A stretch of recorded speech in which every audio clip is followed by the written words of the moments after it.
आदाब नाजरीन, Saiyaara news TV से मैं सैयद अफरोज। आइए नजर डालते हैं कुछ अहम खबरों पर। मोहम्मद सलीम चेयरमैन तेलंगाना स्टेट हज कमेटी ने चौमोहल्ला पैलेस हैदराबाद का दौरा किया और मुआयना किया, क्योंकि आखिरी निज़ाम मीर उस्मान अली खां के पोते मीर बरकत अली खान मुकर्रम जा बहादुर का जनाजा चौमोहल्ला महल लाया जाएगा। चौमोहल्ला पैलेस को 5 यौम तक बंद कर दिया गया है।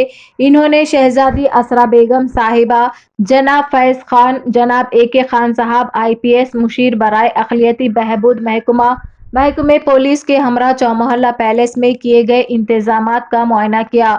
17 जनवरी को मुकर्रम जा बहादुर की जज्दे खाकी प्राइवेट जेट के जरिए शमशाबाद एयरपोर्ट लाई जाएगी। वहां से आखिरी निज़ाम मीर उस्मान अली खां के पोते मीर बरकत अली खान मुकर्रम जा बहादुर की जज्दे खाकी को चौमोहल्ला पैलेस लाया जाएगा।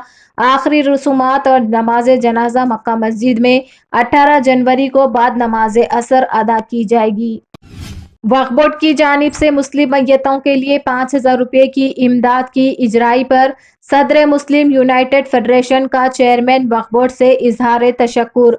चेयरमैन वक्फ बोर्ड जनाब मसीउल्लाह खान साहब ने Muslim United federation of India की मौसर नुमाइंदगी पर तमाम शराइत को हटाते हुए बर वक्त मुस्तहिक मैयतों की तजहीज़ व तकफीन के लिए 5,000 रुपये की इजराई के अमल को आगाज करने पर मुस्लिम यूनाइटेड फेडरेशन और ऑल इंडिया सूफी उलमा कौंसिल चेयरमैन वक्फ बोर्ड शुक्रिया अदा करते हैं और चेयरमैन वक्फ बोर्ड से ये मुतालिबा करते हैं कि मौजूदा हालात में मैयतों की तदफीन एक मसला बनी हुई है।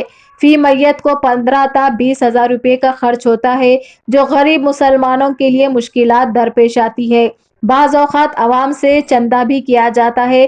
चेयरमैन वक्फ बोर्ड से ये भी मुतालिबा किया जाता है कि हर मैयत के लिए कम अज़ कम 10,000 रुपये की इमदाद जारी करे, ताकि आखिरी रसूमात की अदायगी में सहूलत हो सके। तो जैसा कि आपने देखा नाजरीन, क्या हो रहा है देश और दुनिया में, इसी तरह के लेटेस्ट न्यूज़ देखने के लिए हमारे चैनल को सब्सक्राइब करिए, लाइक करिए, शेयर करिए और हमें दीजिए इजाज़त।